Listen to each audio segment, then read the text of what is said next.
Hello friends, आज हम लोग एटॉमिक स्ट्रक्चर का लेक्चर 8 शुरू करेंगे।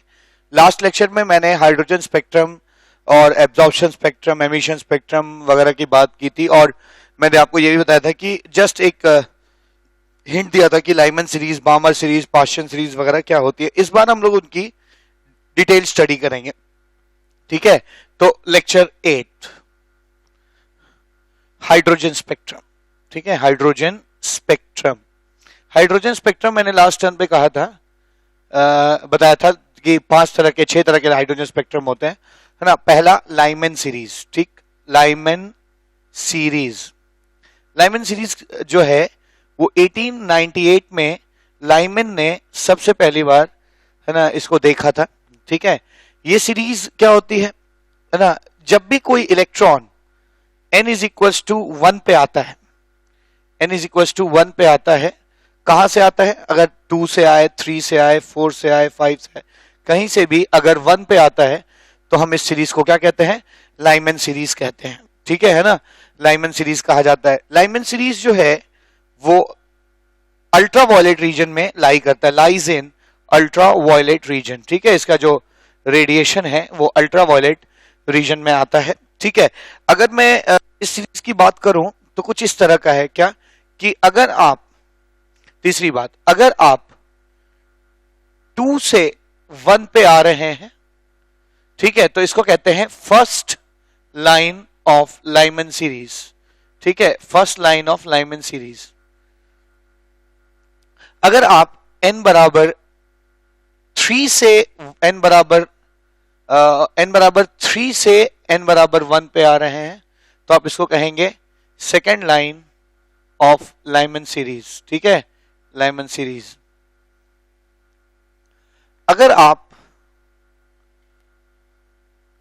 4th से 1 पे आ रहे हैं तो आप इसको कहेंगे third line of Lyman series. ठीक है, third line of Lyman series कहा जाएगा। और इसी तरह अगर आप इनफाइनाइट से 1 पे आ रहे हैं, ठीक है, तो आप इसे last line of Lyman series कहेंगे, लाइमन सीरीज कहेंगे, या आप इसको, है ना, मार्जिनल लाइन भी कह सकते हैं, marginal line of Lyman series भी कह सकते हैं, लाइमन सीरीज कहा जा सकता है। या फिर आप इसको, है ना, सीरीज लिमिट भी कह सकते हैं। यहां पे सीरीज जो है वो लिमिट हो जा रही है, रुक जा रही है। ठीक है, इसको आप series limit of Lyman series भी कह सकते हैं, series limit of Lyman series कहा जा सकता है। पिछले लेक्चर्स में मैंने आपको बताया था कि अगर आप 2 से 1 पे आते हैं तो एनर्जी 10.2 होती है। अगर आप 3 से 1 पे आते हैं तो एनर्जी जो होती है इलेक्ट्रॉन वोल्ट्स में है ये 12.09 इलेक्ट्रॉन वोल्ट्स हो जाएगा। ऐसे ही आप 4 से जब 1 पे आते हैं तो 12.75 इलेक्ट्रॉन वोल्ट हो जाएगा, डॉट डॉट डॉट डॉट। और जब आप इंफिनिटी से, है ना, 1 पे आते हैं तो एनर्जी होती है 13.6 इलेक्ट्रॉन वोल्ट। ठीक है, तो मैं कह सकता हूं कि लाइमन सीरीज में जो फोटोन, मिनिमम एनर्जी का जो फोटोन होगा, फोटोन विथ जो एनर्जी होगी फोटोन की, वो 10.2 इलेक्ट्रॉन वोल्ट्स वाला जो ट्रांजिशन से जो फोटोन निकलेगा, ये मिनिमम एनर्जी का फोटोन होगा। और मैक्सिमम एनर्जी का जो फोटोन होगा वो 13.6 इलेक्ट्रॉन वोल्ट्स का होगा। ठीक है, 13.6 इलेक्ट्रॉन वोल्ट्स का हो जाएगा। ठीक है, तो ये फोटोन की एनर्जी की लिमिट हो गई। अच्छा, जहां तक वेवलेंथ की बात है, आप वेवलेंथ भी निकाल सकते हैं। सबसे बड़ा वेवलेंथ तब निकलता है जब एनर्जी सबसे कम हो। ठीक है, तो सबसे बड़ा वेवलेंथ कौन सा होगा? आपको लास्ट पिछले लेक्चर से मैंने फॉर्मूला ही बताया था कि इलेक्ट्रॉन, फोटोन के लिए आप ये भी फॉर्मूला इस्तेमाल कर सकते हैं, 1242 बाय लैम्डा इन नैनोमीटर। ठीक है, हाँ, एनर्जी ऑफ अ फोटोन, हम जानते हैं एनर्जी किसी भी फोटोन की जो होती है 1242 बाय लैम्डा इन नैनोमीटर हो सकती है। अब यहां पे क्या है, जो एनर्जी, इसको इंटरचेंज कर दीजिए, है ना, ऐसे क्रॉस मल्टीप्लाई कर दीजिए, यानी, है ना, wavelength of electron is equal, photon is equal to 1242 by, है ना, energy of photon, energy of photon लिख सकते हैं। ठीक है, लैम्डा मिनिमम कितना होगा, मिनिमम इन नैनोमीटर हो जाएगा। सबसे मिनिमम लैम्डा जो मिलेगा वो सबसे हाई एनर्जी के फोटोन के वजह से मिलेगा, यानी आप लिख सकते हैं कि आप जितनी एनर्जी कम होगी वेवलेंथ उतना ज्यादा होगा, या उल्टा करिए जितनी एनर्जी ज्यादा होगी उतना वेवलेंथ क्या होगा, छोटा होगा। तो सबसे छोटा वेवलेंथ तब मिलेगा जब फोटोन की एनर्जी अपर लिमिट में हो, यानी मिनिमम जो इसमें मिलेगा वो हो जाएगा 1242 अपॉन 1242 बाय, है ना, एनर्जी इलेक्ट्रॉन वोल्ट्स 13.6, है ना, नैनोमीटर आ जाएगा।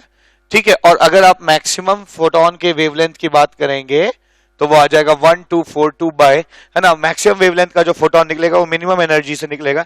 मिनिमम एनर्जी कितनी हो जाएगी, 10.2 नैनोमीटर हो जाएगा। ठीक है, तो मैंने यहाँ पे देखा, मैंने आपको यहाँ पे बताया कि लाइमन सीरीज की क्या खास बात है। खासतौर से अक्सर क्वेश्चंस में ना ये चीज पूछ दी जाती है कि third line of Lyman series का वेवलेंथ निकालिए, या ना मार्जिनल लाइन के बारे में कुछ पूछ दिया, तो वहां पे आपको ये इंफॉर्मेशन काम आएंगे। ठीक है, इसी तरह से आप दूसरी सीरीज के बारे में भी लिख सकते हैं, लाइक बामर सीरीज। ठीक है, बामर सीरीज 1892 में बामर ने खोजी थी, विजिबल थी इसलिए पहले दिख गई होगी। ठीक है ना, बामर सीरीज जो है बामर ने खोजी थी। अगर कोई फोटोन 3 से 2 पे आए, 4 से 2 पे आए, या 5 से 2 पे आए, या 6 से 2 पे आए, या इनफाइनाइट से 2 पे आए, तो इसमें निकलने वाले फोटोन सारे बामर सीरीज के कहे जाते हैं। ये विजिबल रीजन में लाई करता है। ठीक है, लाइज इन विजिबल रीजन, ये विजिबल रीजन में लाई करता है, हमें दिखाई पड़ता है विजिबल रीजन। और क्या खास बात, अगर कोई 3 से 1 पे आता है तो मैं कहूंगा first line of Balmer series. ठीक है, first line of Balmer series कहा जाएगा।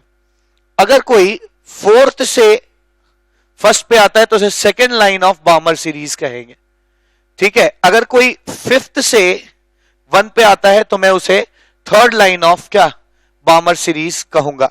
ठीक है, 3rd से 2nd पे आता है, सॉरी 4th से 2nd पे आता है, या 5th से 2nd पे आता है तो third line of Balmer series. और कोई इनफाइनाइट से 2nd पे आता है अगर, तो मैं उसे कहूंगा लास्ट लाइन ऑफ क्या, बामर सीरीज, बामर सीरीज कहा जाएगा, या ना marginal line of Balmer series कहेंगे उसे, या आप series limit of Balmer series कहेंगे, है ना। सीरीज लिमिट शब्द इसलिए इस्तेमाल करते हैं क्योंकि ये जो सीरीज है इसका एंड हो जाता है यहां पर, इसके बाद अब इनफाइनाइट से अगर कोई 2 पे आ रहा है तो और कोई वेवलेंथ तो मिलेगी नहीं। ठीक है ना, तो ये चीज हो जाएगी। अगर आप एनर्जीज की बात करिए तो इसकी भी एनर्जीज हम कैलकुलेट कर सकते हैं, है ना, इनकी भी एनर्जीज हमें कैलकुलेट करना आता है, और इनके भी हम मैक्सिमम और मिनिमम वेवलेंथ ऑफ फोटॉन्स निकाल सकते हैं। ठीक है, अगर हम एनर्जी की बात करें तो कुछ ऐसा है, 1 हो गया, n बराबर 1 हो गया, ये n बराबर 2, n बराबर 3, n बराबर 4, है ना, 4 dot dot dot dot dot dot n बराबर क्या, 5। ठीक है, n बराबर इंफिनिटी। अगर कोई 3 से 2 पे आता है, ठीक है ना, तो 2 की एनर्जी, आपको 1 की एनर्जी होती है -13.6 इलेक्ट्रॉन वोल्ट, इसकी होती है -3.4 इलेक्ट्रॉन वोल्ट, इसकी होती है -1.51 इलेक्ट्रॉन वोल्ट, तो इसकी एनर्जी हो जाती है 1.89 इलेक्ट्रॉन वोल्ट।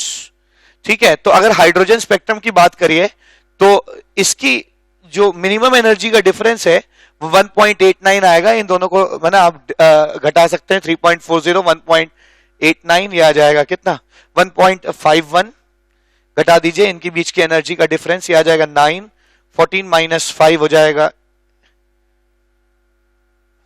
13 - 5 हो जाएगा 8, और ये 2 - 1 1.89 इलेक्ट्रॉन वोल्ट। ठीक है, तो 3 से 2 पे आते वक्त एनर्जी हो जाएगी 1.89 इलेक्ट्रॉन वोल्ट, और इंफिनिटी से अगर आप यहां आएंगे तो आप इंफिनिटी की एनर्जी 0 होती है, 0 और इसका डिफरेंस लेंगे, यानी जो सबसे ज्यादा एनर्जी का फोटोन निकलेगा वो 3.4 इलेक्ट्रॉन वोल्ट्स का होगा।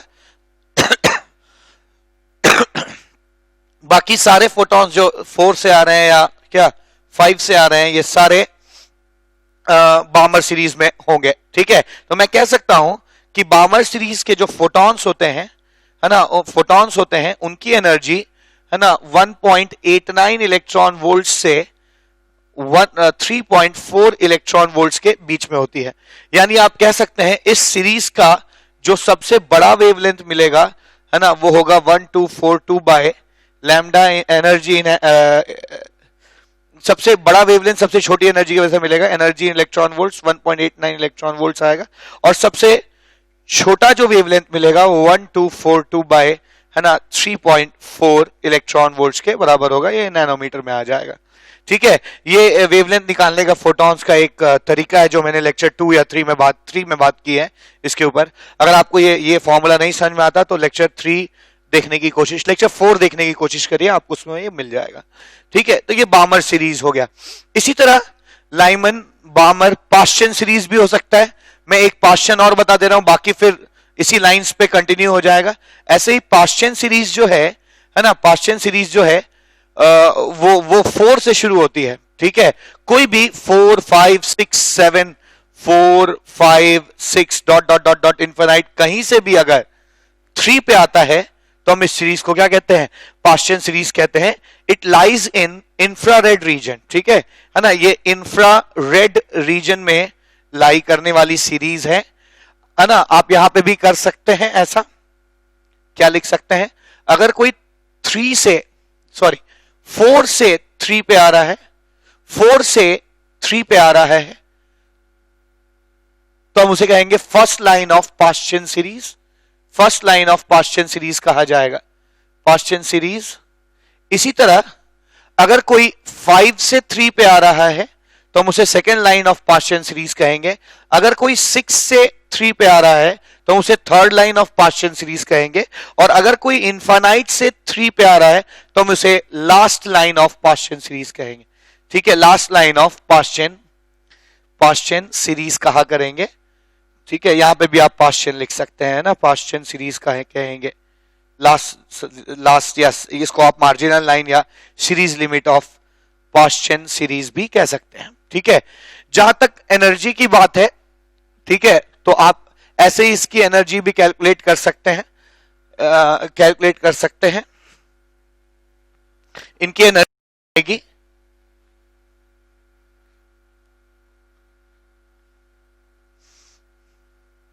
अब अगर कोई 3 पे आ रहा है, 3, 2, 1, पिछले लेक्चर में मैंने बताया था इनकी बीच की एनर्जी का डिफरेंस होता है 10.2, इनकी बीच की एनर्जी का होता है 1.89, और इनकी बीच की एनर्जी का 3 और 4 के बीच की एनर्जी का होता है 0.66। ठीक है, dot dot dot dot dot dot. अगर इनफाइनाइट की एनर्जी तो खैर 0 होती है। ठीक है, तो अगर कोई 4 से 3 पे आ रहा है, या 5 से 3 पे आ रहा है, या 6 से 3 पे आ रहा है, या इनफाइनाइट से 3 पे आ रहा है, तो ये पाश्चन सीरीज कहलाएगी। ठीक है, इनको लिखने की जरूरत नहीं। ठीक है, इसको पाश्चन सीरीज कहेंगे।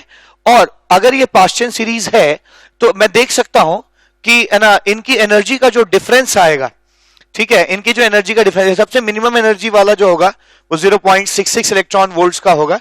ठीक है, इसकी एनर्जी हो जाएगी 13.6, इसकी हो जाएगी 3.4, इसकी है ना माइनस इलेक्ट्रॉन वोल्ट्स, इसकी 1.51 इलेक्ट्रॉन वोल्ट्स, इसकी माइनस 0. अब इसमें जोड़ दीजिए इसको, माइनस 1.51, 0.66 आ जाएगा 11 माइनस 6, 5, 14 माइनस 6, 8, 0.85 इलेक्ट्रॉन वोल्ट्स के आसपास आ जाएगी। ठीक है, और इसकी dot dot dot dot dot 0 electron volts होती है। तो आप देख सकते हैं इस सीरीज में जो फोटोन मिनिमम एनर्जी का निकलेगा वो 0.66 होगा, और जो मैक्सिमम एनर्जी का निकलेगा वो इसके और इसके बीच की एनर्जी का डिफरेंस होगा, यानी 1.51 इलेक्ट्रॉन वोल्ट्स का होगा। तो हम कह सकते हैं कि इस सीरीज में जो फोटोन की एनर्जी है वो मिनिमम जो होगी वो 0.66 इलेक्ट्रॉन वोल्ट्स होगी, और जो मैक्सिमम एनर्जी का फोटोन निकलेगा वो 1.51 इलेक्ट्रॉन वोल्ट्स का निकलेगा। यही नहीं, आप वेवलेंथ भी निकाल सकते हैं। जो सबसे बड़ा वेवलेंथ निकलेगा वो मिनिमम एनर्जी का निकलेगा, जो 1242 बाय, है ना, एनर्जी इन इलेक्ट्रॉन वोल्ट्स हो जाएगा 0.66।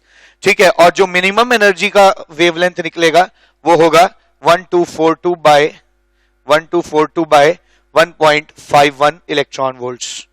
ठीक है ना, नैनोमीटर निकल जाएगा, है ना, इसकी एनर्जी 1.51 इलेक्ट्रॉन वोल्ट, इतना नैनोमीटर निकल जाएगा। ठीक है, इसी तरह जैसे Paschen series, Lyman Balmer Paschen बताया मैंने, ऐसे ही आपका ब्रैकेट सीरीज भी हो जाएगा, ऐसे ही ब्रैकेट सीरीज भी ऑन द सेम लाइन हो जाएगा, ऐसे ही फुंड सीरीज भी हो जाएगा, है ना, फुंड सीरीज भी हो जाएगा। बल्कि मैं इसमें एक बात तो बता ही दूं आपको कि अगर आप कहीं से भी 4 पे जंप करते हैं, ठीक है ना, अगर आप कहीं से भी 4 पे जंप करते हैं, N1 आपका 4 हो, N2 आपका जो है 5 6 डॉट डॉट डॉट कुछ भी हो, तो उसको आप ब्रैकेट सीरीज कहेंगे। अगर फुंड सीरीज किसे कहेंगे? जिसमें आप कहीं से भी 5 पे जंप करते हो, है ना, N2 आपका 6 7 8 dot dot dot dot infinity हो सकता है, ठीक है। और लास्ट में आपका जो हो जाएगा वो हम्फ्री सीरीज कहते हैं, हम्फ्री सीरीज कहते हैं। हम्फ्री सीरीज जो है उसमें N2 जो है आपका 7 8 9 कुछ भी हो सकता है, लेकिन N1 जो है आपका वो 6 रहता है, ठीक है। तो इस सीरीज को हम्फ्री सीरीज कहा जाता है, ठीक है। तो ये मैंने एक बेसिक इंट्रोडक्शन डिटेल में हर तरह के हाइड्रोजन स्पेक्ट्रम का अभी आपको दिया है। आइए अब इसके ऊपर एक क्वेश्चन करने की कोशिश करते हैं, है ना, एक क्वेश्चन करा जाए। क्या क्वेश्चन कहता है, आइए देखते हैं। क्वेश्चन है मेरे पास कि calculate the wavelength of second line of Balmer series. अगर कोई क्वेश्चन देता है calculate the wavelength of second line of Balmer series, ठीक है, बार्मर सीरीज। मैं इस टॉपिक पर डिटेल में क्वेश्चन अभी last part of the lecture में कराऊंगा। मेरे पास 1 2 3 4 बहुत सारे क्वेश्चंस हैं करने के लिए। मैं आपको लगभग 10 तरह के क्वेश्चंस कराऊंगा इस सीरीज के एंड, इस लेक्चर के एंड तक, ठीक है। लेकिन अभी फिलहाल सीरीज जानने के बाद मैं एक ही क्वेश्चन करा रहा हूं, ठीक है। अभी फिर हम नंबर ऑफ फोटॉन्स गिनना शुरू करेंगे और उसके बाद जो है ना और क्वेश्चंस करेंगे। इसका क्या सॉल्यूशन हो सकता है? इसका सॉल्यूशन हो सकता है कि second line of Balmer series, है ना, calculate the wavelength of second line of Balmer series. तो आप जानते हैं Lyman Balmer Paschen Brackett Pfund Humphrey. अगर आप 1 पे आते हैं कहीं से भी, लाइमन सीरीज, बार्मर मतलब 2 पे आना, ठीक है, 2 पे आना इस बार्मर, 2 पे आना इस बार्मर। फर्स्ट लाइन किसे कहेंगे? फर्स्ट लाइन कहेंगे जब आप 3 से 2 पे आए, और सेकेंड लाइन किसे कहेंगे? जब आप 4 से 2 पे आए, ठीक है, तो उसे आप second line of Balmer series कहेंगे। तो अब मुझे एक चीज पता चल गया कि मुझे 4 से 2 पे आने का वेवलेंथ निकालना है, ठीक है। लास्ट लेक्चर यानी लेक्चर नंबर 7 में हम लोगों ने, है ना, हाइड्रोजन स्पेक्ट्रम की वेवलेंथ निकालने का एक फॉर्मूला डिराइव किया था, जो था 1/λ is equal to Rydberg constant, ठीक है ना, find the wavelength of second line of Balmer series, ठीक है। तो ये हाइड्रोजन ही है, नहीं दिया है तो आप हाइड्रोजन मान लीजिए। Z² 1/λ into RH into Z², 1/2 square minus 1/4 square, ठीक है ना, 1/4 square. 1/λ is equal to Rydberg constant into 1/4 minus 1/16, ठीक है, और 1/λ is equal to Rydberg constant into 4 minus 1/16, 1/λ is equal to Rydberg constant into 3/16, lambda is equal to 16/3 RH, ठीक है, lambda is equal to 16/3। Rydberg constant की value 1.1 into 10⁻⁷ पर metre होती है, इतना मीटर आंसर हो जाएगा, ठीक है ना। अक्सर लोग इसको कई बार आंसर्स को रिडबर्ग कांस्टेंट के टर्म्स में भी रिपोर्ट कर देते हैं, ठीक है। तो एक चीज तो क्लियर हो गया कि calculate the wavelength of second line of Balmer series आपने कैलकुलेट कर लिया। आइए एक और क्वेश्चन करते हैं, फिर नंबर ऑफ फोटॉन्स गिनना शुरू करेंगे। अगर मुझसे कोई पूछता है कि फाइंड द सीरीज लिमिट, ठीक है, या क्वेश्चन कहता है find the marginal line of Brackett series. अगर मुझसे ये कोई पूछता है कि find the marginal line of Brackett series, ठीक है, कर लेंगे, मार्जिनल लाइन भी आ जाएगा। कैसे करेंगे? Lyman Balmer Paschen Brackett Pfund Humphry 1 2 3 4, Brackett मतलब 4 पे आना, ठीक है। तो N1 तो हमारा 4 हो गया, और N2 क्या होगा, चूंकि ये मार्जिनल लाइन पूछी गई है, मार्जिनल लाइन उसे कहते हैं जहां इलेक्ट्रॉन ट्रांजिशन करता है n बराबर इंफिनिटी से, ठीक है। तो आप मार्जिनल लाइन निकाल सकते हैं। आप मार्जिनल लाइन कैसे हो जाएगी, marginal line is equals to one by marginal line is equals to Rydberg constant into 1 by 4 square minus 1 by infinite square, ठीक है, ऐसे लिखा जा सकता है। यानी 1 by lambda marginal is equals to Rydberg constant into 1 by 4 square, ये तो जीरो हो जाएगा, 1 बाई इंफिनिटी इज जीरो। आप लिख सकते हैं मार्जिनल लाइन जो आएगी, मार्जिनल लाइन जो आ जाएगी इस सीरीज की, वो हो जाएगी 4 अपॉन रिडबर्ग कांस्टेंट। यानी मार्जिनल लाइन की वैल्यू अगर आप बहुत डिटेल में चाहते हैं तो 4 upon 1.1 into 10 to the power of 7 metre आ जाएगी। अब इसको सॉल्व कर लेंगे, आंसर आ जाएगा, ठीक है। अब नेक्स्ट क्या, नंबर ऑफ फोटोन गिनना, आइए उसको भी सीखते हैं। How to calculate number of photons, ठीक है ना, फोटॉन्स कैसे गिने जाए। तो ध्यान रखने की जरूरत है कि इसमें दो केस बनते हैं, आइसोलेटेड एटम पे क्वेश्चन पूछते हैं और कलेक्शन ऑफ एटम्स पे क्वेश्चन पूछते हैं, ठीक है ना। तो दो केस बनता है, दोनों केस एक एक करके स्टडी किया जाए। Case first, in a sample of atom, in a sample of atom कैसे कैलकुलेट किया जाए। तो अगर एक सैंपल ऑफ एटम है तो उसमें आप फोटॉन्स कैसे कैलकुलेट करेंगे। चलिए आइए पहले बेसिक्स से चलते हैं। अगर कोई 2 से 1 पे आ रहा है, ठीक है, तो एक फोटोन होगा, नंबर ऑफ फोटॉन्स जो हो जाएंगे। नंबर ऑफ फोटॉन्स को नंबर ऑफ लाइंस भी कहते हैं, क्योंकि है ना, मैंने आपको पिछले टर्न पे बताया था कि एमिशन स्पेक्ट्रम में है ना, एक वेवलेंथ के लिए फोटोग्राफिक प्लेट पर एक लाइन बन जाती है, ठीक है। तो अक्सर कई बार है ना वेवलेंथ्स को लाइन भी बोलने का ट्रेंड है, ठीक है। तो नंबर ऑफ फोटॉन्स या नंबर ऑफ लाइंस एक हो, ठीक है। अगर आप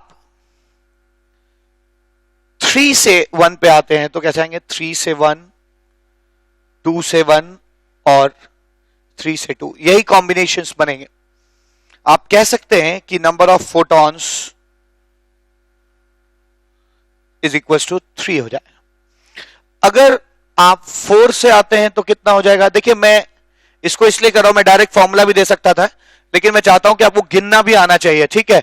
अगर 4 से 1 आएंगे तो किसी एटम में ये वेवलेंथ मिल सकता है, किसी और में ये मिल जाएगा, किसी में ये मिल जाएगा, किसी में ये, किसी में ये और किसी में ये। तो आपको गिनना भी वैसे ही है, लाइमन के 3, बामर के 2, लाइमन बामर पास्चेन का 1, ठीक है। नंबर ऑफ फोटॉन्स मिल जाएंगे, नंबर ऑफ फोटॉन्स कितने हो जाएंगे, 3 हो जाए, 6 हो जाएंगे, ठीक है। ऐसे ही अगर आप 1, 2 dot dot dot dot dot dot किसी NH शेल से लौटते हैं, है ना, तो कितने वेवलेंथ्स मिल सकते हैं।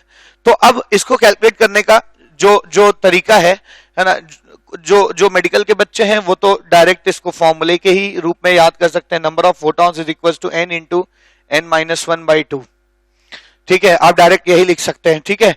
और जो लोग मैथमेटिक्स समझते हैं वो इसको ऐसे भी समझ सकते हैं कि हर n शेल्स में से हर 2 सेलेक्ट करने पर एक फोटॉन निकल रहा है, यानी नंबर ऑफ फोटॉन्स nc2 हो सकते हैं, ठीक है। नंबर ऑफ फोटॉन्स nc2 हो सकते हैं, nc2 की भी वैल्यू इतनी ही निकल के आएगी, ठीक है। ये जिसको नहीं समझ में आया वो ये फॉर्मूला डायरेक्ट याद रखे, ठीक है। अब यहाँ पे देखिए, आप यहाँ पे n बराबर 4 रख दीजिए, तो 4 into 3, 4 minus 1 3, 4 3 12, 12 divide by 2 is 6, ठीक है। ऐसे यहाँ पे 3 है, यहाँ पे 3 रख दीजिए, 3 इंटू 3 माइनस 1 2, 3 2 6/2, 2 2 कट गया 3, नंबर ऑफ फोटॉन्स 3 आ जाएंगे, ठीक है। तो आप यहां पर ये सब फॉर्मूले यूज कर सकते हैं, इस फॉर्मूले को, तब जब सैंपल ऑफ एटम हो, यानी कई सारे एटम हो। कई सारे एटम होने से ये रहता है ना कि कोई ना कोई एटम में कोई ना कोई हर तरह के वेवलेंथ निकल ही जाते हैं, ठीक है। कोई एक किसी एटम में मान लीजिए ये वेवलेंथ निकला, तो हो सकता है किसी एटम में इलेक्ट्रॉन यहां से आने के बाद और फिर यहां से यहां आ गया हो ग्राउंड स्टेट में। किसी एटम में हो सकता है ये और ये 3 स्टेप में आया हो। तो अगर आप सैंपल ऑफ एटम्स यूज करते हैं तो प्रोबेबिलिटी इस बात की रहती है कि सारे वेवलेंथ कवर हो जाएंगे, ठीक है। अच्छा, अब ये तो एक केस हो गया। इसमें एक केस हो गया कि अगर आप NH से ग्राउंड स्टेट पे आते हैं, पर तब क्या जब आप किसी N2H स्टेट से N1H स्टेट पे आते हैं तब क्या करेंगे, ठीक है, उसे भी किया जा सकता है। आइए चेक करते हैं। अगर आप किसी n 2th स्टेट से n 1th स्टेट पे आते हैं तो नंबर ऑफ फोटॉन्स कैसे गिने जाए, मतलब आप n 2th स्टेट से n 1th स्टेट पे आते हैं तो नंबर ऑफ फोटॉन्स कैसे गिने जाए, इसको आप बड़ी आसानी से डिराइव भी कर सकते हैं, क्योंकि कितने नंबर ऑफ आप वही NC2 फॉर्मूला लगा सकते हैं, जो मैथ्स के स्टूडेंट है वो इस तरीके से निकाल सकते हैं, है ना, निकल आएगा। ठीक है, अगर आपको मैथमेटिक्स नहीं आती, आप मेडिकल के स्टूडेंट हैं, तो आप इसको, है ना, डायरेक्टली ये फॉर्मूला भी इस्तेमाल कर सकते हैं। क्या, इनके बीच का डिफरेंस निकाल लीजिए, डेल्टा एन होता है n2 माइनस n1। ठीक है, इनके बीच का आपने डेल्टा एन निकाल लिया, और डेल्टा एन निकालने के बाद आप कह सकते हैं कि नंबर ऑफ फोटॉन्स जो होंगे, नंबर ऑफ फोटॉन्स वो होंगे, photons is equal to delta N into delta N plus 1 divide by 2। ठीक है, delta N into delta N plus 1 divide by 2 हो जाएंगे नंबर ऑफ फोटॉन्स, ये नंबर ऑफ फोटॉन्स हो जाएंगे। ठीक है, अगर आप बहुत डिटेल में जाना चाहते हैं तो आप ऐसे भी लिख सकते हैं। क्या, इसको कई लोग ऐसे भी लिखते हैं, क्या, n2 minus n1 into n2 minus n1 plus 1 divide by 2। ठीक है, डिवाइड बाई 2 कर सकते हैं। ठीक है, ऐसे नंबर ऑफ फोटॉन्स निकाले जा सकते हैं। आइए इसको चेक करते हैं। मान लीजिए मैं 9th लेवल से 5th लेवल पे आ रहा हूं, तो आप क्या कर सकते हैं, 6 7 8। आइए इस फॉर्मूले को चेक करते हैं। ठीक है, आप कितने फोटॉन्स निकल सकते हैं, 1 2 3 4 5 6 7 8 9 10। नंबर ऑफ फोटॉन्स 10 निकले। ठीक है, आइए चेक करते हैं इनका डेल्टा एन कितना आ जाएगा, 9 माइनस 5 इज 4। तो नंबर ऑफ फोटॉन्स क्या लिख सकते हैं, number of photons is equals to 4 into 4 plus 1 delta N into delta N plus 1 divide by 2 लिख सकते हैं, डेल्टा एन डिवाइड बाई 2, यानी 4 इंटू 5, 4 5 20 डिवाइड बाई 2 2, ये 10 आ सकता है। ठीक है, यानी आप लिख सकते हैं number of photons is equals to 10। ठीक है, और 10 आए भी है। ठीक है, यहां पे आप देख सकते हैं, यहां 4 3 2 1 जोड़ेंगे तो नंबर ऑफ फोटॉन्स 10 आएंगे।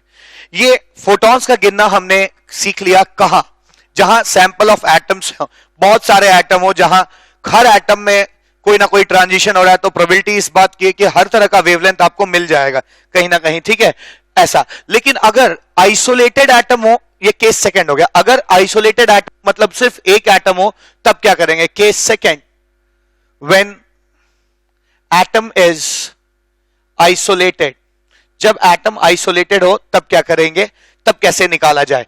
ठीक, तब मैं बताता हूं क्या कर सकते हैं आप। अगर एटम आइसोलेटेड होगा तो उसमें 2-3 पॉसिबिलिटीज हो सकती हैं। क्या, मान लीजिए आप 2 से 1 है, तब तो एक ही ट्रांजिशन ही हो सकता है ना, तो मैक्सिमम फोटॉन्स भी 1 होंगे और मिनिमम नंबर ऑफ फोटॉन्स भी 1 होंगे। लेकिन अगर आप कोई एटम आइसोलेटेड है और उसका इलेक्ट्रॉन 3 पे है, तो मिनिमम नंबर ऑफ फोटॉन्स 1 हो जाएगा। क्यों, मिनिमम फोटॉन्स जो है 1 इसलिए हो जाएंगे क्योंकि अगर वो इलेक्ट्रॉन डायरेक्टली 3 से 1 पे जंप कर जाएगा तो मिनिमम फोटॉन्स 1 होंगे। लेकिन किसी आइसोलेटेड एटम में मैक्सिमम फोटॉन्स कितने हो सकते हैं, मैक्सिमम फोटॉन्स जो हो सकते हैं वो तब निकलेंगे जब आप एक एक स्टेप करके यहां से यहां आए, यहां से यहां आए, बस। देखिए, आइसोलेटेड और सैंपल ऑफ एटम में ये अंतर है कि आइसोलेटेड में आप एक ही एटम है तो आप उसी एटम में जो कर सकते हैं कर सकते हैं। ठीक है, सैंपल ऑफ एटम में क्या है, कहीं कुछ, कहीं कोई वेवलेंथ, कहीं कोई वेवलेंथ, तो हर तरह की पॉसिबल आउटकम्स जो है सैंपल ऑफ एटम से मिल जाते हैं। लेकिन आइसोलेटेड एटम्स में आपको एक ही आउटकम मिल सकता है, मिनिमम मैक्सिमम वाला, या जो भी होगा इन दोनों में से कोई एक ही मिलेगा। अब मान लीजिए 4 हो गया, तो इसमें एक ही आउटकम मिल सकता है, या तो डायरेक्ट आ गए तो मिनिमम फोटॉन्स कितने हो गए, मिनिमम फोटॉन्स 1 हो गया, या फिर आप एक एक करके आ सकते हैं, 1 2 3, तो मैक्सिमम फोटॉन्स कितने मिल सकते हैं, मैक्सिमम फोटॉन्स जो हो जाएंगे वो आपके 3 हो जाएंगे। अच्छा, मैं ये नहीं कहता कि एक एटम में तो ये और ये पॉसिबिलिटी के अलावा कोई पॉसिबिलिटी नहीं है। और भी पॉसिबिलिटी हो सकती है किसी आइसोलेटेड एटम में, ये भी पॉसिबिलिटी हो सकती है कि दो वेवलेंथ निकले, आप 4 से 3 आए, 4 से 2 आए, 2 से 1 आ जाए। या आइसोलेटेड एटम में एक और पॉसिबिलिटी हो सकती है क्या कि 4 से 3, 3 से 1 आ जाए। ठीक है, तो बहुत सारी पॉसिबिलिटीज हो सकती है, लेकिन इन सारी पॉसिबिलिटीज में से कोई एक ही घटेगी, जबकि सैंपल ऑफ एटम्स में क्या होगी, सारी पॉसिबिलिटीज घटेंगी आपकी। ठीक है, सारी पॉसिबिलिटीज अकर करेंगी, लेकिन आइसोलेटेड एटम में कोई एक पॉसिबिलिटी पॉसिबल पॉसिबिलिटीज में से होती है। ठीक है, फिलहाल तो आइसोलेटेड एटम्स में क्वेश्चन क्या पूछता है, आइसोलेटेड एटम्स में में अगर ट्रांजिशन होता है तो क्वेश्चन यही पूछा जाता है मिनिमम और मैक्सिमम। मिनिमम हमेशा 1 ही होगा, मिनिमम नंबर ऑफ फोटॉन्स हमेशा जो निकलेंगे वो हमेशा 1 ही होंगे। और मैक्सिमम नंबर ऑफ फोटॉन्स कितने निकल सकते हैं, मैक्सिमम नंबर ऑफ फोटॉन्स कितने निकलेंगे, 1 2 3, जब चीजें स्टेप्स में होंगी। ठीक है, जब चीजें स्टेप्स में होंगी तब होगा। तो अब मैं इतने इस क्वेश्चन इस एग्जांपल को देखकर मैं एक बात जनरलाइज कर सकता हूं क्या, कि अगर कोई nth लेवल से जंप करके फर्स्ट लेवल पे आ रहा है, ठीक है, अगर कोई nth लेवल से जंप करके फर्स्ट लेवल पे आ रहा है, तो मैं कह सकता हूं मिनिमम नंबर ऑफ फोटॉन तो 1 ही मिलेगा। मिनिमम नंबर ऑफ फोटॉन्स जो होंगे, ठीक है, वो तो 1 ही हो जाएंगे। और मैक्सिमम नंबर ऑफ फोटॉन्स क्या निकलेंगे, मैक्सिमम नंबर ऑफ फोटॉन्स जो निकलेंगे वो कितने निकलेंगे, जब 4 लिया था तो 3 मिले थे, जब 3 था तो 2 मिले, जब 2 था तो 1 मिले। यानी जिस लेवल से आप जंप कर रहे हैं उसमें -1 कर दीजिए, उतने फोटॉन्स आपको मिल जाएंगे। ठीक है, तो आज के बाद ये फॉर्मूला रहा कि अगर आइसोलेटेड एटम है तो मिनिमम 1 फोटॉन मिलेगा और मैक्सिमम n-1 फोटॉन मिलेंगे। तब का क्या, जब किसी बीच के चीजों में ट्रांजिशन हो रहा हो और आइसोलेटेड एटम हो। आइए इसको भी चेक करते हैं। मान लीजिए आप 7th से 3rd पे जंप कर रहे हैं, तो 3 4 5 6 एंड 7 अगर आप 7 से 3rd पे जंप कर रहे हैं, फिर मिनिमम नंबर ऑफ फोटॉन्स कितने मिलेंगे, अगर आइसोलेटेड एटम होगा तो मिनिमम नंबर ऑफ फोटॉन्स जो मिलेंगे वो एक ही होगा 7 से 3 पे जाने का। ठीक है, मैक्सिमम नंबर ऑफ फोटॉन्स कितने मिलेंगे जब आप स्टेप्स पे आए। ठीक है, अगर आप स्टेप्स में आए, स्टेप्स में कितना, 7 से 6, 6 से 5, 5 से 4, ना 4 से 3। ठीक है, और कितने मिले, 1 2 3 4, और 7 और 3 का जो डिफरेंस है वो भी 4 है, यानी मैक्सिमम नंबर ऑफ फोटॉन्स कितने मिलेंगे, डेल्टा एन मिल जाएगा। ठीक है ना, तो मिनिमम नंबर ऑफ फोटॉन्स जो है वो 1 होगा जब यहां से यहां चीजें आएंगी, और मैक्सिमम नंबर ऑफ फोटॉन्स कितना होगा, मैंने यहां देखा ना कितना आ रहा है, 4 आ रहे थे, और 7 और 3 का डिफरेंस भी 4 है, यहां 4 आया। यानी इस बात को अगर मैं जनरलाइज कर दूं कि अगर कोई n2th लेवल से n1th लेवल पे जंप कर रहा है और जंप कर रहा है, तो इसमें मिनिमम नंबर ऑफ फोटॉन्स कितने हो जाएंगे, तो मैं कह सकता हूं इसमें मिनिमम नंबर ऑफ फोटॉन्स 1 होंगे, n2 से n1 जाने का 1 हो जाएगा। और मैक्सिमम नंबर ऑफ फोटॉन्स जो होंगे, वो मैक्सिमम नंबर ऑफ फोटॉन्स जो है वो डेल्टा एन के बराबर होंगे, जहां डेल्टा एन जो है वो n2 माइनस n1 हो जाएगा। ठीक है, तो ये 2 फॉर्मूले हैं आइसोलेटेड के लिए। अगर nth से आप 1 पे जंप करते हैं, मिनिमम फोटॉन 1 होगा और maximum number of photons n-1 होंगे। अगर आप n2th से n1th पे जंप करते हैं तो मिनिमम नंबर ऑफ फोटॉन 1 होगा और मैक्सिमम नंबर ऑफ फोटॉन्स जो है वो डेल्टा n हो जाएंगे। तो ये हमने एक तरह से फोटॉन्स भी गिनना सीख लिया। आइए अब इन पे कुछ क्वेश्चंस करते हैं। क्वेश्चन नंबर 2 कहता है, if electron makes transition from 7th excited state to 2nd state in hydrogen atom sample। अब देखिए यहां पे वर्ड सैंपल यूज किया गया, ठीक है ना, hydrogen atom sample. Find maximum number of spectral lines observed. बहुत इजी क्वेश्चन है। सॉल्यूशन कह रहा है 7th excited state, last lecture में मैंने बताया था 7th एक्साइटेड स्टेट मतलब n बराबर 8, यानी n2 की वैल्यू 8 है। यहां से ये है ना, कहा जंप कर रहा है, सेकेंड स्टेट पे। सेकेंड स्टेट मतलब n1 बराबर 2। ऐसे केस में अगर सैंपल है सारी पॉसिबिलिटी मिलेंगी, ठीक है। तब क्या फॉर्मूला हो जाएगा, अभी मैंने फॉर्मूला बताया है कि डेल्टा एन निकाल लीजिए, 6 आ जाएगा। तो मैक्सिमम नंबर ऑफ फोटॉन्स जो मिलेंगे वो आपके कितने होंगे, delta N plus 1 divide by 2, यानी 6 इंटू 6 प्लस 1 डिवाइड बाई 2, यानी 7 6 42 डिवाइड बाई 1 2, 21 तरह के फोटॉन्स मिलेंगे जिनकी अलग अलग वेवलेंथ होगी, ठीक है। तो 21 इसका आंसर हो जाएगा, 21, ठीक है, 21 इसका आंसर हो जाएगा। नेक्स्ट क्वेश्चन क्या है, क्वेश्चन नंबर 3, थर्ड क्वेश्चन कहता है an electron in isolated electron in isolated hydrogen atom. इस बार आइसोलेटेड एटम की बात की गई है, ठीक है। An electron in isolated hydrogen atom is in fourth excited state, then on de-excitation,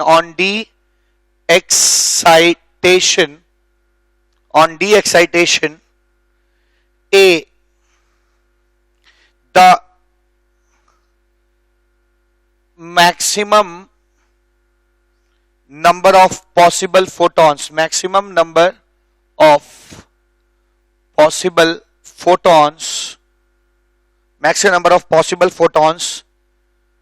will be 10, ठीक है। पार्ट बी कहता है the maximum number of possible photons will be 6, ठीक है। सी पार्ट कहता है it can emit 2 photons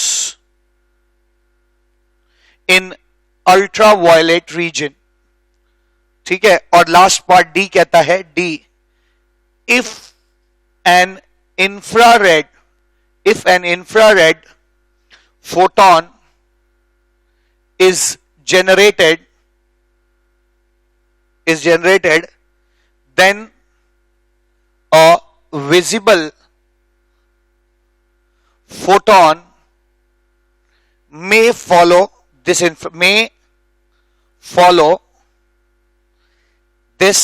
infrared photon। तो काफी बड़ा क्वेश्चन हो गया, लेकिन बहुत अच्छा क्वेश्चन है।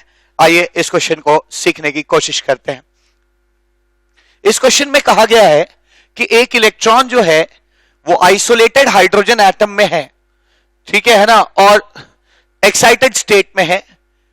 An electron is an isolated atom is in fourth excited state. Fourth excited state का मतलब क्या हो गया कि n बराबर कहां पे है, 5 पे। अब ये डी एक्साइटेशन अगर करता है ग्राउंड स्टेट पे तो कितने फोटॉन निकलेंगे, गिन लेते हैं। आपको ऐसे मैन्युअली गिनने की जरूरत नहीं है, आप ऐसे भी गिन सकते हैं। नंबर ऑफ फोटॉन्स अगर आप n2th लेवल से ग्राउंड स्टेट पे आते हैं तो फॉर्मूला होता है n इंटू n-1/2, यानी 5 इंटू 5-1/2, यानी 5 इंटू 4/2, यानी 10 फोटॉन्स, ठीक है। 10 फोटॉन्स हो जाएंगे, यानी मैक्सिमम नंबर ऑफ, अच्छा एक मिनट, सॉरी, मैंने यहां पे गलती की, मैंने ध्यान नहीं दिया कि एटम जो है आइसोलेटेड है। अगर आइसोलेटेड एटम होगा तब तो मैक्सिमम नंबर ऑफ फोटॉन्स जो होंगे, है ना, मैक्सिमम नंबर ऑफ फोटॉन्स होंगे। क्या दिया था मैंने अभी फॉर्मूला, आपको फॉर्मूला बताया था कि अगर आइसोलेटेड एटम होगा तो न मैक्सिमम नंबर ऑफ फोटॉन्स जो हो जाते हैं वो इसमें से इसको घटा के यानी 4 आ जाएंगे। आप ऐसे भी देख सकते हैं 1 2 3 4, आइसोलेटेड में मैक्सिमम नंबर ऑफ फोटॉन्स 4 होंगे, ठीक है। यानी ऑप्शन ए तो सही नहीं है, maximum number of possible photon is 10 है। ऑप्शन बी भी सही नहीं है क्योंकि इसमें भी 6 लिखा हुआ है, जबकि हमको पता है कि इसमें नंबर ऑफ पॉसिबल फोटॉन्स जो है सिर्फ और सिर्फ 4 होंगे, ठीक है, 4 होंगे। C, it can emit 2 photons in ultraviolet region. पूछा जा रहा है कि क्या ये 2 फोटॉन्स अल्ट्रावायलेट रीजन में एमिट कर सकता है। आइए देखते हैं, 5 4 3 2 1। अल्ट्रावायलेट रीजन में आप तभी आ सकते हैं वेवलेंथ फोटोन तभी निकलेगा जब आप 1 पे आए।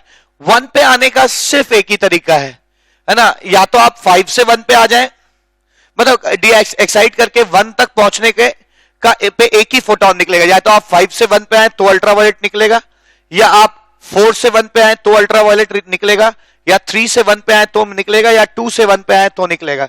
ठीक है, लेकिन कोई भी सिंस ये आइसोलेटेड एटम है, आइसोलेटेड एटम, ध्यान दीजिएगा, अगर ये सैंपल ऑफ एटम होता तो मैं कहता 4 अल्ट्रावायलेट चार तरह के अल्ट्रावायलेट रीजन में फोटोन निकल सकते हैं, लेकिन ये आइसोलेटेड है, यानी इनमें से कोई एक ही पॉसिबिलिटी घटित होगी यहां पे, यानी इनमें से कोई एक ही अल्ट्रावायलेट रे निकलेगी। ठीक है, फिर याद करिए मैंने अभी इसी लेक्चर में समझाया कि जब सैंपल ऑफ एटम्स होते हैं तो कहीं कुछ कहीं कुछ कहीं कुछ होके हर तरह के पॉसिबल फोटॉन्स निकलते हैं, लेकिन अगर आइसोलेटेड एटम है तो सिर्फ कोई एक ही पॉसिबिलिटी हो सकती है, क्या है ना, कि इनमें से कोई एक ही पॉसिबिलिटी घटित हो सकती है, एक साथ 2 तरह के ट्रांजिशन नहीं हो सकते एक एटम में।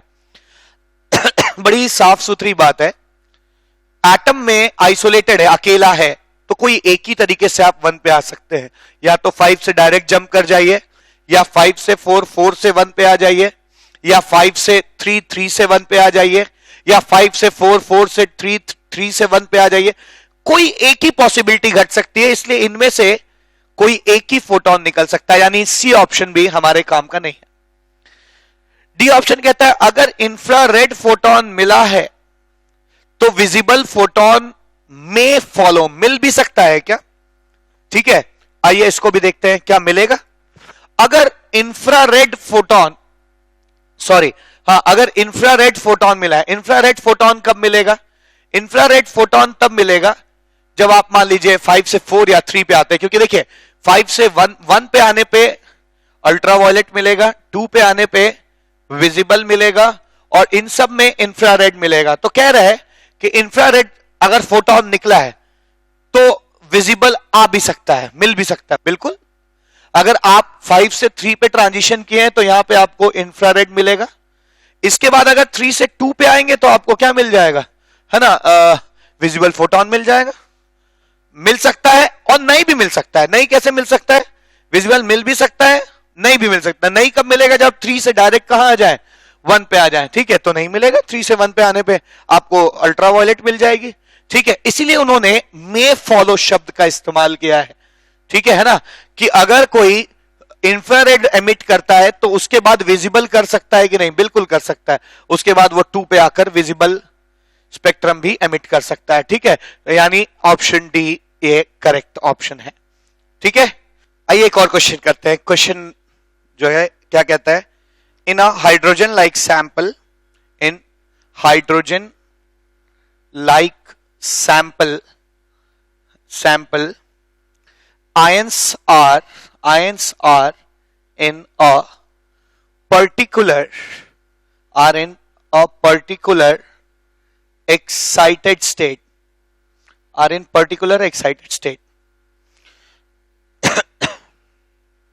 if electrons make a transition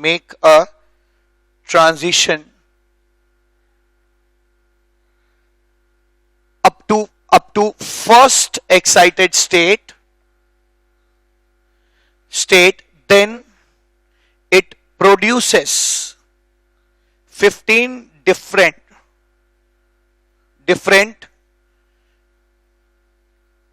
types of spectral line. Then electron were in A, fifth state, B, sixth state, C, seventh state, and D, eighth state. आइए सीखते हैं।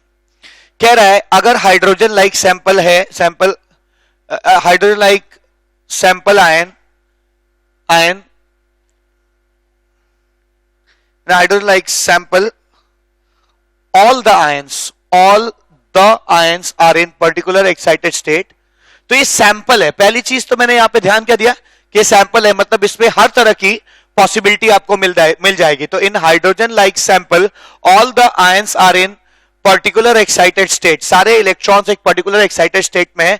वहां से अगर वो फर्स्ट एक्साइटेड स्टेट पे आते हैं तो 15 फोटॉन्स मिलते हैं। बहुत इजी क्वेश्चन है, आप कर सकते हैं। यहां पर मान लीजिए N2H स्टेट पे थे या NH स्टेट पे थे और सभी कोई फर्स्ट एक्साइटेड स्टेट पे आ रहे हैं और सैंपल ऑफ एटम है। सैंपल ऑफ एटम का मतलब हो गया कि इसमें हर तरह की पॉसिबिलिटी संभव है, ठीक है। सैंपल ऑफ एटम है तो आप NH शेल से सेकंड शेल पे आ रहे हैं। सेकंड शेल को फर्स्ट एक्साइटेड स्टेट भी कहते हैं, ये मैंने लास्ट लेक्चर में बताया था, फर्स्ट एक्साइटेड स्टेट कहा जाता है। कितनी पॉसिबिलिटी होगी, मैंने इसके लिए एक फॉर्मूला दिया, आप डेल्टा एन निकाल लीजिए। डेल्टा एन हो जाएगा n-2, तो नंबर ऑफ फोटॉन्स हो जाएंगे, नंबर ऑफ फोटॉन्स का हो जाएंगे delta N into delta N plus 1/2, ठीक है। नंबर ऑफ फोटॉन्स कितने हैं 15, कितने फोटॉन्स मिले हैं 15, कहा गया ना, 15 डिफरेंट फोटॉन्स मिले हैं तो नंबर ऑफ फोटॉन्स 15 हो जाएंगे is equals to delta N into यानी n-2 इंटू n-2 प्लस 1/2, ठीक है। यहां आप 30 से मल्टीप्लाई कर दीजिए, 30 is equals to n-2 into n-1।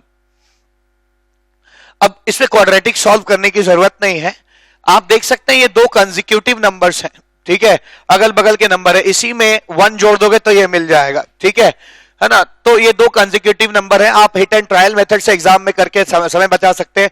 कौन से दो कंसेक्यूटिव नंबर्स का प्रोडक्ट 30 होता है, आप जानते हैं 5 इंटू 6 इज 30, ठीक है, यानी ये 5 हो जाएगा, n-2 इज 5 यानी n इज इक्वल टू क्या 7, यानी ये जो है चीजें जो है 7th स्टेट में है, 7th स्टेट में मौजूद हैं, ठीक है।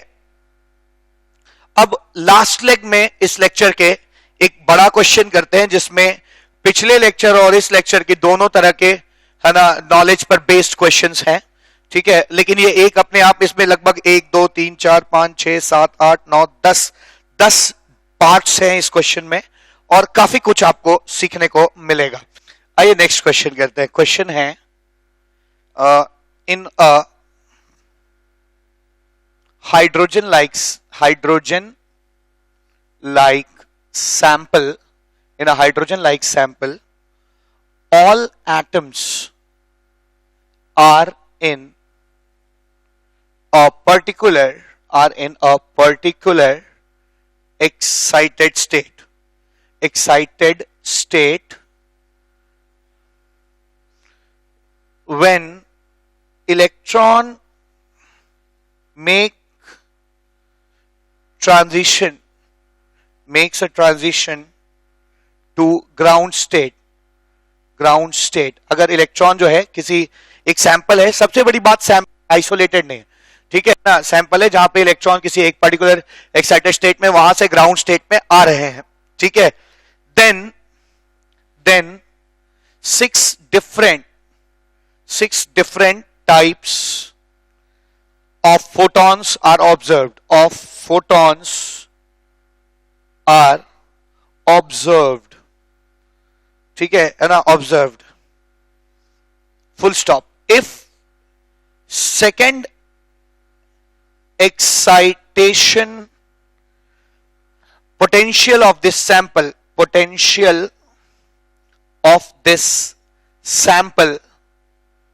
is 193.64 volts, then A identify the sample।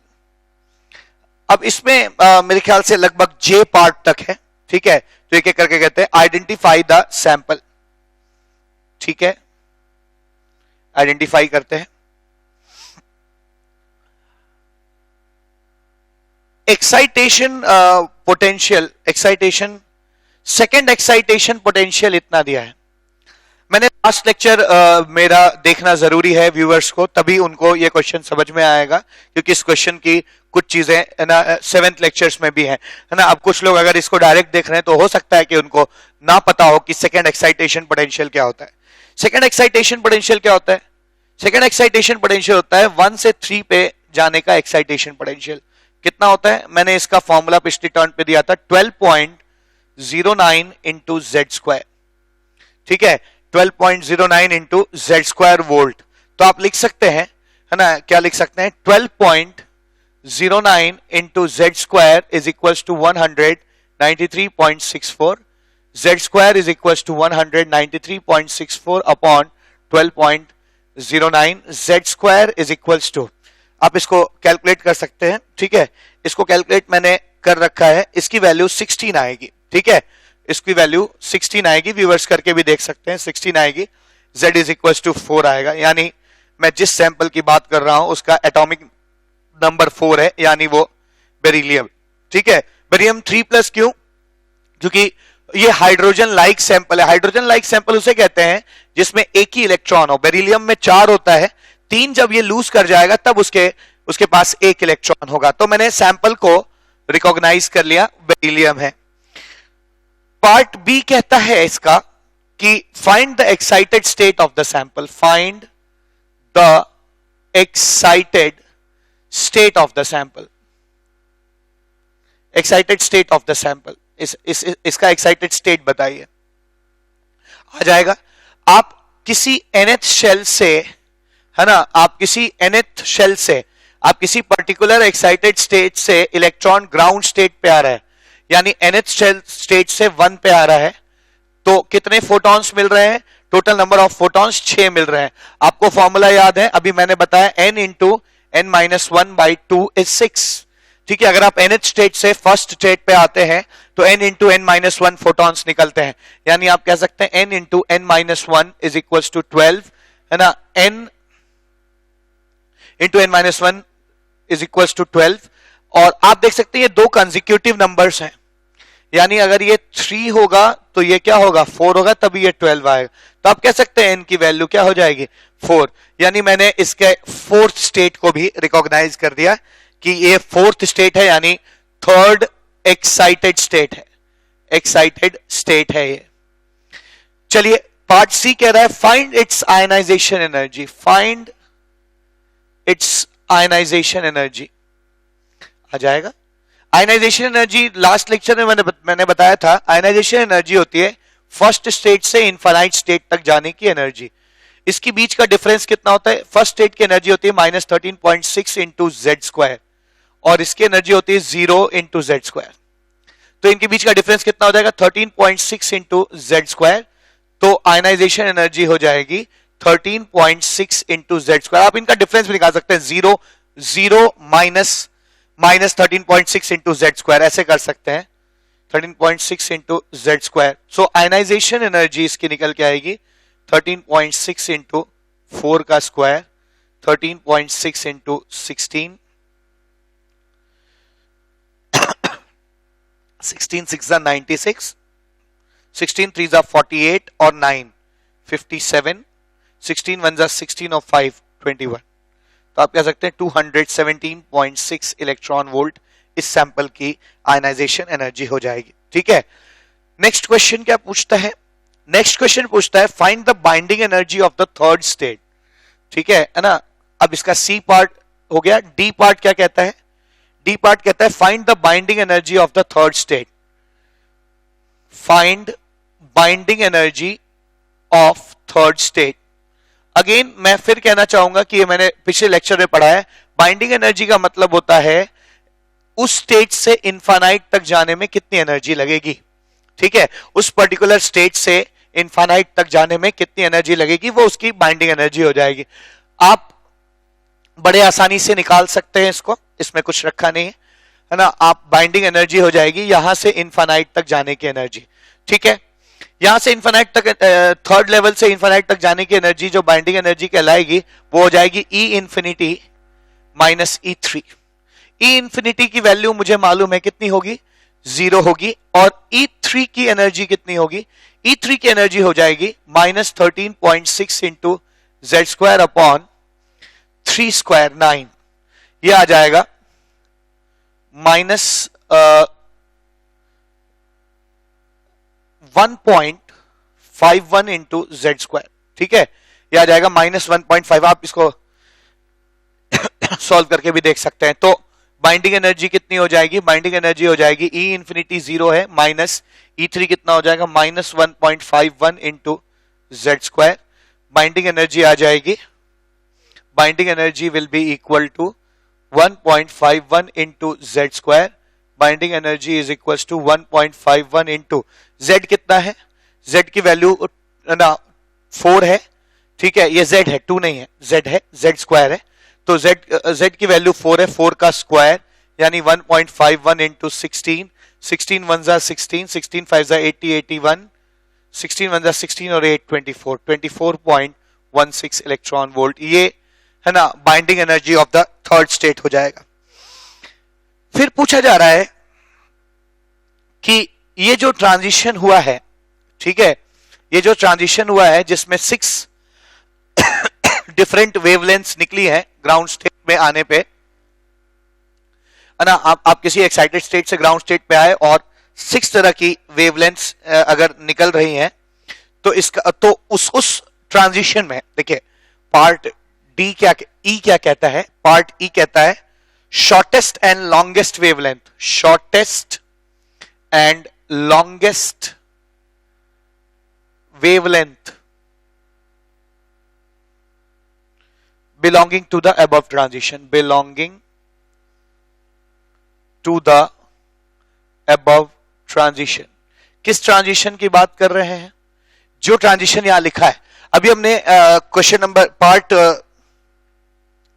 B में ये पता लगाया था कि ये जो एक्साइटेड स्टेट है ये n बराबर 4 है, क्योंकि 4 से 1 पे आते वक्त ही 6 फोटॉन्स मिलेंगे, ये 4 है, 3 है, 2 है, 1 है ना, 1 2 3 4 5 6 फोटॉन्स मिलेंगे।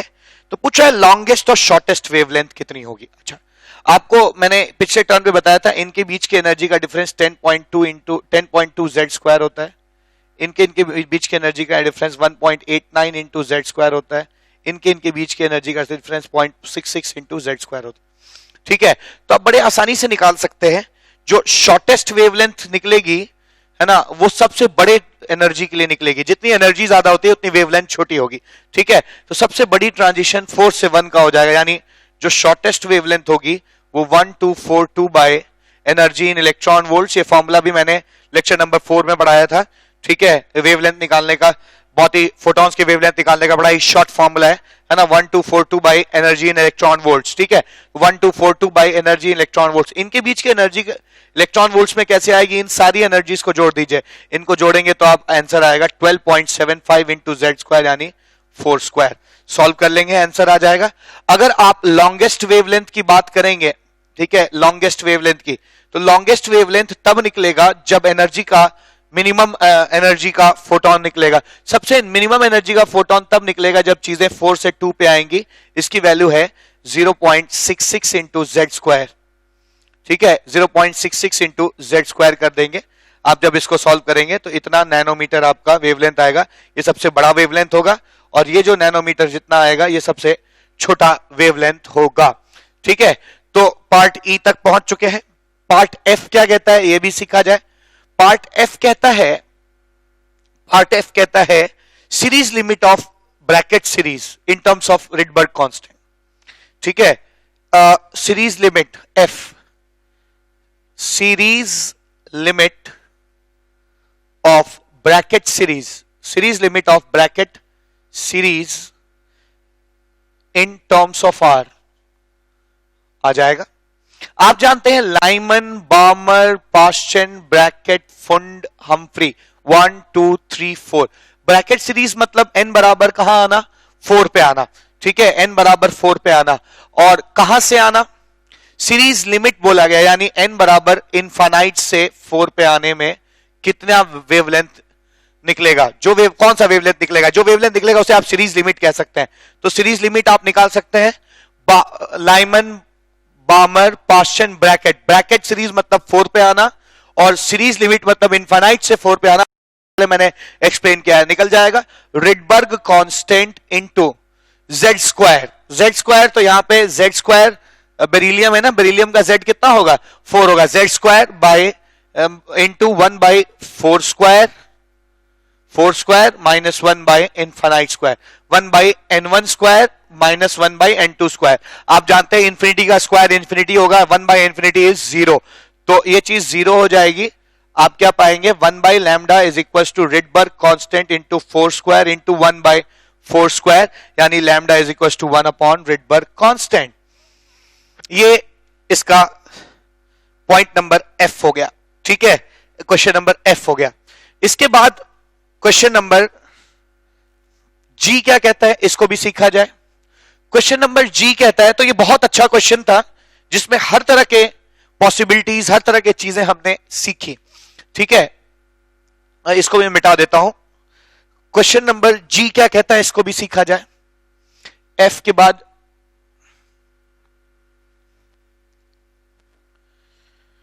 जी कहता है, पार्ट जी कहता है, find the difference between the wave number. ये बहुत अच्छा क्वेश्चन है। Find the difference between wave number of second line of Lyman series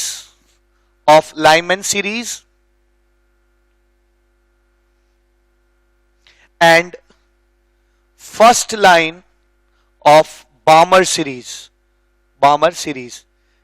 ठीक है, तो कहता है कि डिफरेंस निकालिए वेव नंबर का second line of Lyman series और first line of Balmer series के बीच में।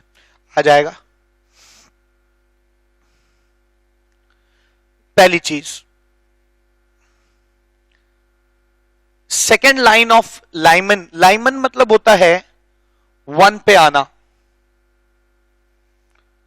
2 से 1 पे आएंगे तो फर्स्ट लाइन कही जाएगी, और 3 से 1 पे आएंगे तो सेकेंड लाइन कही जाएगी। यानी ये जो 3 से 1 पे आने का वेव नंबर है, wave number is 1/λ, wave number है बामर सीरीज का, उसकी वैल्यू हो जाएगी Rydberg constant into Z square, 1 square minus 1/3 square.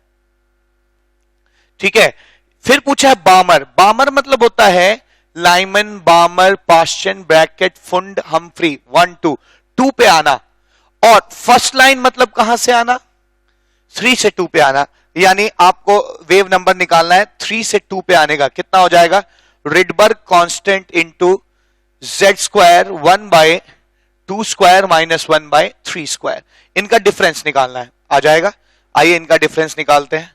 इनका डिफरेंस क्या आएगा, second line of Balmer series minus first line of second line of Lyman series minus first line of Balmer series is equals to, आप common ले लीजिए RH into 4 square, क्या आ जाएगा 1/1 square minus 1/3 square minus 1/2 square plus 1/3 square, ये cancel हो जाएगा। ठीक है, आप क्या लिख सकते हैं, the difference of wave number is equals to Rydberg constant into 4 square 1/1 square minus 1/2 square. और इसको अगर आप फर्दर सॉल्व करेंगे तो जो वैल्यूज आएंगी वो आएंगी, है ना, this is equals to Rydberg constant into 16 into 1 minus 1/4, that is equals to Rydberg constant into 16 into 3/4, ये कट जाएगा 4, यानी आप कह सकते हैं 12 रिडबर्ग कांस्टेंट। ठीक है, तो आप कह सकते हैं कि इन दोनों, है ना, first line of Lyman series और second line of Lyman series और first line of Balmer series का जो वेव नंबर का डिफरेंस आएगा, है ना, वेव नंबर का जो डिफरेंस आएगा उसकी वैल्यू कितनी आई है, 12 इंटू रिडबर्ग कांस्टेंट इसकी वैल्यू हो जाएगी। ये पार्ट नंबर जी था। ठीक है, पार्ट नंबर एच देखते हैं। पार्ट नंबर एच क्या कहता है, इफ सेकेंड लाइन, है ना, if second line of the बामर series, second line of Balmer series of this sample is used to excite the helium ion already in ground state.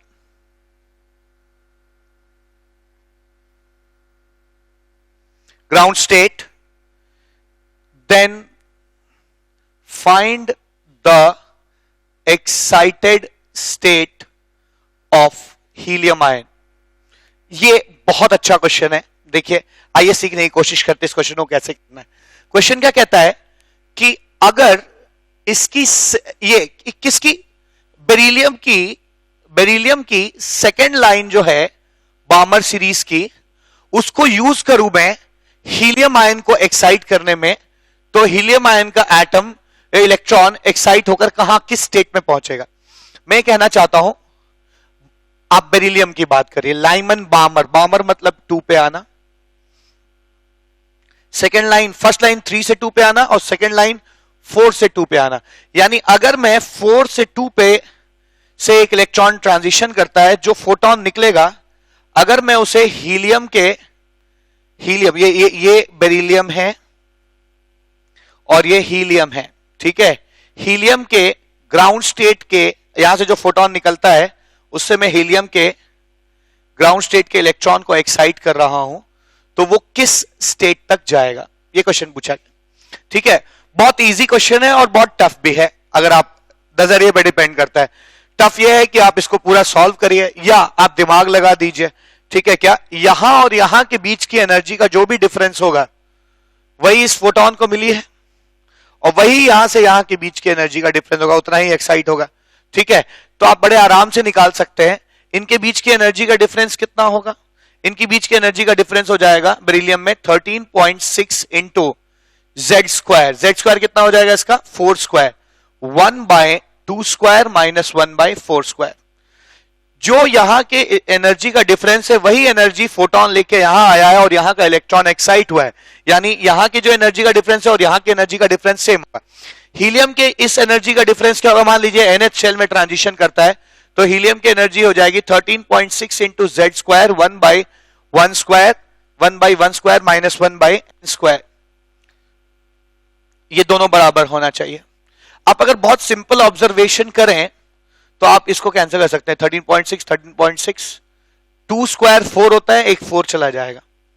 आप लिख सकते हैं 4 into 1/2 square minus 1/4 square is equals to, इसको लिख सकते हैं 1/1 square minus 1/n square, ठीक है। इसको 2 स्क्वायर मानिए, 2 स्क्वायर को अंदर ले जाएंगे तो ये 1/1 स्क्वायर बचेगा, 2 स्क्वायर को अंदर ले जाएंगे तो ये 1/2 स्क्वायर बचेगा, और इधर क्या बचा 1/1 स्क्वायर माइनस 1/n स्क्वायर।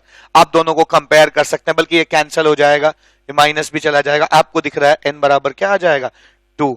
यानी अगर आप बामर सीरीज हीलियम का यूज करते हैं, वो भी सेकेंड लाइन, वो हीलियम को एक्साइट करने में, तो हीलियम का में जो इलेक्ट्रॉन है ग्राउंड स्टेट में वो एक्साइट होके 1 से कहां जाएगा, n बराबर 2 पे चला जाएगा, ठीक है। ये पार्ट नंबर H हो गया। 2 छोटे छोटे पार्ट और बचे हैं इस क्वेश्चन में, ठीक है। उसके बाद हम इस लेक्चर को एंड मानेंगे। क्वेश्चन नंबर नेक्स्ट क्वेश्चन पूछता है GHI, पार्ट I क्या कहता है, देखा जाए।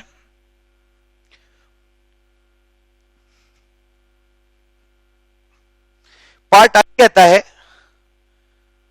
Find number of lines not in visible range, not in visible range. ये बहुत अच्छा क्वेश्चन है, ध्यान देंगे। हमें मालूम है हम बेरिलियम का केस डील कर रहे हैं जिसमें n बराबर 4 से n बराबर 1 पे आ रहे हैं, ठीक है। कितने स्टेट्स हैं, 3 है, 2 है। आप बोलेंगे sir not in visible range तो बड़ा इजी है मेरे लिए, है ना, ये सारे तो अल्ट्रावायलेट में होंगे, ये दोनों विजिबल में होंगे और ये इंफ्रारेड में होगा, तो नॉट इन विजिबल रेंज 4 हो जाना चाहिए। ये गलत आंसर है, ठीक है। विजिबल रेंज में बामर सीरीज के फोटॉन्स विजिबल रेंज में होते हैं, ये बात सही है ना, लेकिन सिर्फ हाइड्रोजन के लिए। बेरिलियम में एनर्जीज की वैल्यूज बदल जाएंगी, इसलिए फोटॉन्स हो सकता है कि, है ना, आपके विजिबल रेंज में ना हो। ध्यान दीजिए हाइड्रोजन के बामर सीरीज की बात करें, हाइड्रोजन के बामर सीरीज में इलेक्ट्रॉन 3 से 2 पे जंप करता है, तो इनकी एनर्जी का जो डिफरेंस होगा वो 1.89 इंटू जेड स्क्वायर होगा, और मतलब इंटू जेड स्क्वायर मतलब वन स्क्वायर, हाइड्रोजन के लिए 1 स्क्वायर लेंगे तो 1.89 इलेक्ट्रॉन वोल्ट होगा। तो बामर सीरीज जो कि विजिबल रीजन में होता है फोटोन, उसकी मिनिमम एनर्जी कितनी होती है 1.89 इलेक्ट्रॉन वोल्ट्स, और मैक्सिमम एनर्जी कितनी होगी, तो सेकंड शेल की एनर्जी होती है -3.4 इलेक्ट्रॉन वोल्ट्स, इनफाइनाइट की 0 होती है। इसके और इसके बीच की एनर्जी का डिफरेंस, यानी मैक्सिमम जो एनर्जी का फोटोन निकलेगा वो 3.4 इलेक्ट्रॉन वोल्ट्स का होगा। यानी एनर्जी जब फोटोन की 1.89 और 3.4 के बीच में होगी तब वो विजिबल होगा। ये मैं बात कर रहा हूं हाइड्रोजन की। हाइड्रोजन में विजिबल स्पेक्ट्रम कब होगा, तो हमें मालूम है हाइड्रोजन में चीजें विजिबल कब होती हैं, जब बामर सीरीज में हो। बामर सीरीज होता है मिनिमम एनर्जी 3 से 2 और मैक्सिमम एनर्जी इनफाइनाइट से 2। 3 से 2 की एनर्जी जो है वो 1.89 होगी, इनफाइनाइट से 2 की एनर्जी 3.4 होगी। ठीक है, आप यहां पे देख सकते हैं, आप यहां पे साफ साफ देख सकते हैं कि इसी बीच में जब एनर्जी होती है फोटोन की तो चीजें विजिबल रेंज में होती है। लेकिन ये एटम हाइड्रोजन नहीं है, तो बेरिलियम है, तो इसमें कितने फोटॉन्स विजिबल रेंज में होंगे चेक करते हैं। इसकी एनर्जी होती है 10.2 इंटू जेड स्क्वायर 4 स्क्वायर, इसकी एनर्जी होगी 1.89 इंटू 4 स्क्वायर, और इसकी एनर्जी होगी 0.66 इंटू जेड स्क्वायर 4 स्क्वायर। मैं क्या करने वाला हूं, मैं पहले सबसे मिनिमम एनर्जी वाले फोटोन की एनर्जी निकाल रहा हूं। ठीक है, इसमें जो सबसे मिनिमम एनर्जी वाला फोटोन होगा उसकी एनर्जी होगी 0.66 इंटू 4 स्क्वायर, यानी 0.66 इंटू 16, 16 6 96, 16 6 96 और 9 105। ठीक है, यहां पे 10.5 इलेक्ट्रॉन वोल्ट्स। अब आप सीधा सीधा देख सकते हैं कि बेरिलियम में जो सबसे कम एनर्जी का फोटोन है उसकी एनर्जी 56 है, which is way greater than this, बहुत ज्यादा है। यानी ये जो फोटोन दिख रहा है ये फोटोन भी विजिबल स्पेक्ट्रम की एनर्जी से ज्यादा एनर्जी रखता है। यानी ये किस रीजन में होगा, अल्ट्रावायलेट। ये भी किस में होगा, अल्ट्रावायलेट, अल्ट्रावायलेट, अल्ट्रावायलेट। अगर मिनिमम वाला अल्ट्रावायलेट में है तो बाकी सबकी एनर्जी उससे ज्यादा होगी, यानी सारे के सारे क्या होंगे, अल्ट्रावायलेट रीजन में होंगे। यानी मुझे समझ में आया कि find the number of lines which are not in visible region, visible region बोला गया है। कितने हो जाएंगे, इसका आंसर 6 हो जाएगा। 6 के 6 फोटोन विजिबल रीजन में नहीं है, 6 के 6 फोटोन इंफ्रारेड में भी नहीं है, 6 के 6 फोटोन अल्ट्रावायलेट रीजन में है। इसलिए क्योंकि अल्ट्रावायलेट की जो सबसे मिनिमम एनर्जी का फोटोन है उसकी एनर्जी जो है वो भी विजिबल रीजन से ज्यादा है, तो इसका मतलब सारे लोगों की एनर्जी विजिबल रीजन से ज्यादा होगी, यानी अल्ट्रावायलेट रीजन में होगी। ठीक है, अब लास्ट क्वेश्चन इस लेक्चर का और इस लंबे से क्वेश्चन का भी लास्ट पार्ट हम लोग करते हैं। क्वेश्चन है, if a single J part, if a single isolated atom is considered in above problem, find maximum number of spectral lines, find maximum number of spectral lines। अब मैं एक चीज कह सकता हूं कि बहुत आसान क्वेश्चन है, लास्ट क्वेश्चन था, लास्ट क्वेश्चन सबसे आसान था, लास्ट पार्ट। आपको याद होगा ये बेरिलियम सैंपल है जिसमें लोग 4 से इलेक्ट्रॉन 1 पे जंप कर रहा है। कह रहा है अगर ये आइसोलेटेड एटम होगा तो मैक्सिमम कितने फोटॉन्स निकलेंगे, निकाल सकते हैं 1 2 3। आपको मालूम होगा आइसोलेटेड एटम्स में एक ही पॉसिबिलिटी घट सकती है। ठीक है, तो एक पॉसिबिलिटी में सबसे फोटॉन्स कब निकलेंगे, मैक्सिमम, मिनिमम तो तब निकलेंगे जब एक बार में जंप कर जाए। ठीक है, पर ये नहीं पूछ रहा है मैक्सिमम कब निकलेंगे, मैक्सिमम तब निकलेंगे जब आप एक एक स्टेप करके आए। तो आंसर हो जाएगा मैक्सिमम